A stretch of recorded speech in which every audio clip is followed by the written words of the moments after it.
എറണാകുളം ജില്ലയിൽ 7374 സ്ഥാനാർത്ഥികളാണ് ജനവിധി തേടുന്നത്. കോർപ്പറേഷനിൽ ഭരണം നിലനിർത്താൻ LDF-ഉം ഭരണം തിരിച്ചുപിടിക്കാൻ UDF-ഉം ശക്തമായ പോരാട്ടമാണ്. നീണ്ട ഒരു മാസത്തെ തെരഞ്ഞെടുപ്പ് പ്രചാരണത്തിന് ശേഷം 7 ജില്ലകൾ ഇന്ന് പോളിംഗ് ബൂത്തിലെത്തുമ്പോൾ തിരഞ്ഞെടുപ്പ് ചൂട് ഒട്ടും കുറയാതെ എറണാകുളവും.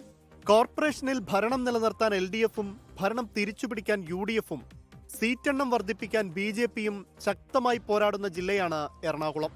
ജില്ലയിലാകെ 26,67,746 വോട്ടർമാരാണ് ഉള്ളത്.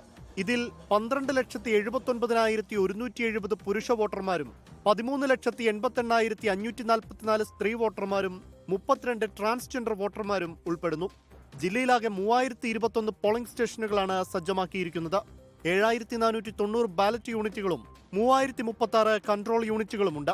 തിരഞ്ഞെടുപ്പ് ജോലികൾക്കായി റിസർവ് ജീവനക്കാർ ഉൾപ്പെടെ 14,544 പേരെയാണ് പോളിംഗ് ബൂത്തുകളിൽ നിയോഗിച്ചിട്ടുള്ളത്. ജില്ലയിലുള്ള 72 പ്രശ്നബാധിത ബൂത്തുകളിൽ വെബ്കാസ്റ്റിംഗ് സംവിധാനവും ഏർപ്പെടുത്തിയിട്ടുണ്ട്. 24 കൊച്ചി.